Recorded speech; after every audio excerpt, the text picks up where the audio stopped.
السلام علیکم دوستوں، آج آپ لوگوں کے سامنے رمضان شریف کے روزے کے تعلق سے بہت خاص بیان مفتی سلمان اظہری صاحب کے ویڈیو کے مادھیم سے پیش کر رہا ہوں، جسے آپ لوگ ہر حال میں سنیں، بہت کام کا ویڈیو ہے۔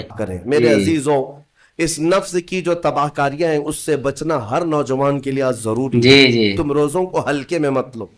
اس سے پہلے بھی میں کہا کرتا تھا، آج پھر سے میں ریپیٹ آپ کے سامنے کہتا ہوں، مسلمان کے لیے روزے جو فرض کیے گئے آپشنلی نہیں ہے میرے عزیز، یہ آپشنلی نہیں ہے، اختیاری نہیں ہے، جسے چاہے وہ رکھے، جسے چاہے وہ چھوڑے۔ ہاں، ہمارے ہاں معاشرہ ایسے ہی ہے نا۔ ہاں، صبح اٹھ کر کے لوگ پوچھتے رہتے ہیں روزہ ہے؟ روزہ ہے؟ کیوں پوچھ رہے ہو روزہ ہے؟ مسلمان ہے تو روزہ فرض ہے۔ بے شک روزہ فرض ہے۔ اگر میں آپ کو پوچھوں اچھا لگے گا؟ انسان ہو نہیں، سامنے دکھ تو رہا ہے انسان ہے، پھر کیا پوچھنا ہے؟ مسلمان کے لیے روزہ ایسا ضروری ہے جیسے اس کے لیے انسان ہونا ضروری ہے۔ وہ روزے چھوڑتا کیوں؟ ہاں، چند ہی چیزیں ہیں جہاں تخفیف دی گئی ہے شریعت میں، وہ سفر ہے یا مرض ہے۔ ایسا مرض کہ جس سے وہ نہیں برداشت کر پاتا، اس میں اللہ تعالیٰ نے اسے چھوٹ دی ہے، رخصت دی ہے۔ یا حاملہ عورت ہے، یا دودھ پلانے والی عورت ہے، یا پھر اب بہت سارے لوگ ایسے ہیں جو ہٹے کٹے ہیں، تندرست ہیں، توانا ہیں، روزے چھوڑے ہوئے ہیں۔ میرے عزیز، سب ہونے کے بعد اگر روزہ چھوڑنے کی کسی کو رخصت ہے نا، تو صرف ان عورتوں کو جن کی ماہواری آتی ہے مہینے میں یا بچے کے بعد، حیض و نفاس والی عورتوں کے لیے روزہ نہیں ہے۔ تو میں ان لوگوں سے پوچھتا ہوں، کیا تمہاری بھی ایسی کیفیت ہے جو تم روزہ چھوڑے گھوم رہے ہو؟ ناپاک ہو؟ ناپاکی آئی ہے؟ نہیں ہے تو پھر کیوں روزہ چھوڑتے ہو؟ ایک روزے کو چھوڑنے کی سزا حدیث میں بتائی گئی، 900 سال دوزخ میں رکھا جائے۔ اللہ اکبر!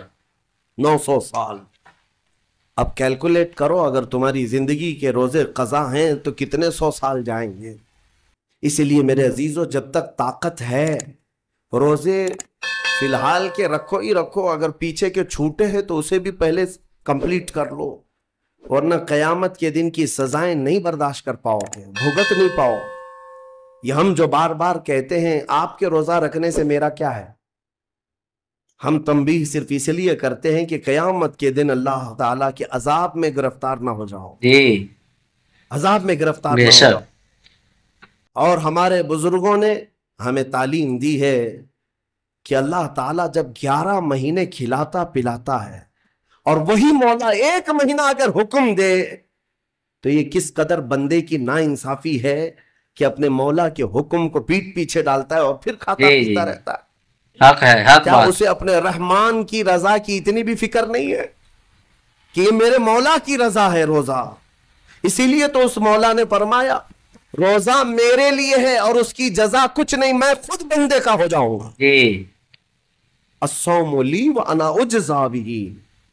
اور ایک حدیث میں عجزی بھی پڑھا گیا، یعنی روزہ میرے لیے ہے اور میں ہی اس کی جزا ہوں، میں ہی اس کی جزا ہوں۔ مطلب یہ ہے کہ دوسرے اعمال کی جزا میں جنت ہے، محلات ہے، الگ الگ ثواب ہے، لیکن روزے کے متعلق مولا نے فرمایا میں خود ہی اس کی جزا ہوں۔ تجھ سے تجھی کو مانگ کر مانگ لی ساری کائنات، جس کا خدا ہو گیا اس کی ساری کائنات۔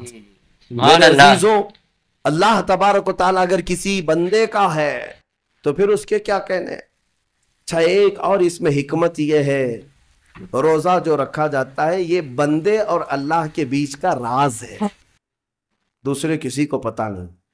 میرا روزہ آپ کو نہیں معلوم، آپ کا روزہ مجھے نہیں معلوم۔ چہرہ دیکھ کر کے کچھ بھی کہا جا سکتا ہے۔ ہاں، چہرہ دیکھ کر کسی کا روزہ پتا چلے گا؟ آپ کل سحری کر کے نیت کر کے روزے سے آئے ہیں، کسی کی پیشانی پہ تو لکھا نہیں ہے کہ یہ روزے دار ہے۔ آپ نے کہا ہم نے مان لیا، لیکن حقیقت کیا ہے یہ تم جانو گے، اللہ ہی جانے۔ بہت سارے تمہارے پاس موقع ایسے آتے ہیں جب ایک ایک گھونٹ نگل سکتے ہو، وضو کے بیچ میں، غسل کے بیچ میں، جب کوئی نہ دیکھ رہا ہو تب چٹکیاں لے کر اندر ڈال سکتے ہو، کوئی نہ دیکھ رہا ہو۔ لیکن بندے اور مولا کے درمیان کا ایک راز ہے روزہ۔ اسی وجہ سے ایک حدیث میں ملتا ہے، قیامت کے دن جب ایمان والوں کو جمع کیا جائے گا اور جن کی بخشش ہو جائے گی تو ان میں ایک جماعت ایسی ہوگی جو جنت کی طرف اڑتے ہوئے جا رہے ہوں گے اور جنت میں پہنچ جائیں گے, کسی کو نظر نہیں آئیں گے, بہت تیزی سے وہ جنت پہنچ چکے ہوں گے. باب الریان ایک دروازہ ہے جو صرف روزے داروں کے لیے, جن کے روزے اللہ کی بارگاہ میں پسند آ گئے, وہ دروازہ صرف ان کے لیے. وہاں پہنچ چکے ہوں گے بہت سارے اہل اللہ, بڑے بڑے مقامات والے وہاں موجود ہوں گے. پوچھیں گے تم کہاں سے آئے, کون سے راستے سے آئے؟ نہ وہاں نظر آئے نہ راستے میں نظر آئے, یہاں کیسے پہنچے؟ تو وہ کہیں گے کہ اللہ تبارک و تعالیٰ نے ہمیں روزوں کی وجہ سے یہ مقام دیا. رب تعالیٰ کی طرف سے ارشاد ہوتا ہے کہ ان بندوں نے دنیا میں جو روزہ رکھا تھا وہ سب سے چھپا ہوا تھا, کسی کو پتا نہیں تھا روزہ ہے یا نہیں. اس لیے جب میں نے ان کے روزے قبول کیے تو سب سے چھپا کر انہیں جنت کی طرف بھیجا. سبحان اللہ سبحان اللہ. وہاں پر بھی یہ جزا دی گئی. میرے عزیزوں, فضیلتیں بہت ساری ہیں, سب کو پتا ہے, لیکن میں جو کہہ رہا ہوں وہ یہ ہے کہ اگر اپنے نفس کو کنٹرول میں لانا ہو تو یہ روزے شرط ہیں. ایک صحابی حضور کی بارگاہ میں آئے, جوان تھے, کہا کہ یا رسول اللہ صلی اللہ علیہ وسلم, جوان ہو چکا ہوں, شادی کی عمر ہے, لیکن شادی کرنے کی طاقت نہیں, مال نہیں, اسباب نہیں, کیا کروں؟ شادی نہ کرے تو گناہوں کی طرف چلے جائیں, خواہشات ہیں انسان. تو جانتے ہیں میرے آقا صلی اللہ تعالی علیہ وسلم نے کیا فرمایا کہ اگر استطاعت ہے تو شادی کر لے ورنہ روزہ رکھ لے. شادی کے بدل ڈائریکٹ کون سی چیز؟ روزہ.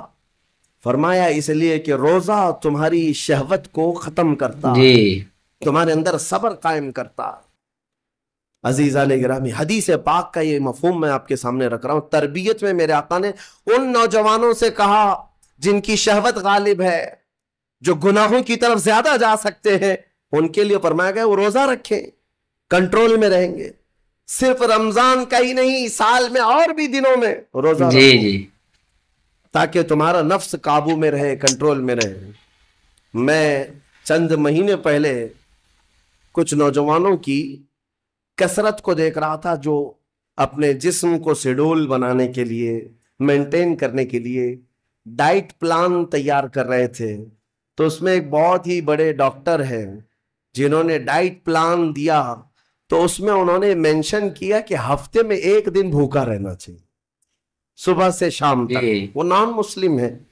میں نے پوچھا تھا کہ یہ آپ کے ڈائٹ پلان میں کس لیے ہے, تو انہوں نے اس کی سائنٹیفک وجہ بتائی کہ ہفتے بھر میں ہم جو کچھ بھی کھاتے ہیں کچھ ایسی چیزیں جمع ہو جاتی ہیں جن کو پگھلنے کا موقع ہی نہیں ملتا, ہم بار بار کھاتے رہتے ہیں, اس پر چیزیں جمع ہوتی رہتی ہیں. ایک دن ہفتے میں اگر اپنے پیٹ کو خالی چھوڑ دیا جائے تو فاسد مادے گل کر کے باہر نکل جائیں گے اور صحت ہمیشہ صحیح رہے گی. دنیا کہہ رہی ہے میرا مولا بغیر حکمت کے کوئی چیز تم نہیں کرتا. بے شک بے شک. جس نے ہمارے جسموں کو بنایا, جس نے ہماری روح کو بنایا, وہی زیادہ بہتر جانتا ہے کہ ہمارے حق میں کیا چیز اچھی ہے. دوستو, یہ تھے مفتی سلمان اظہری صاحب, جنہوں نے آپ لوگوں کو بتایا کہ رمضان کے روزے کس لیے فرض کیے گئے ہیں, اس کے فوائد کیا ہیں.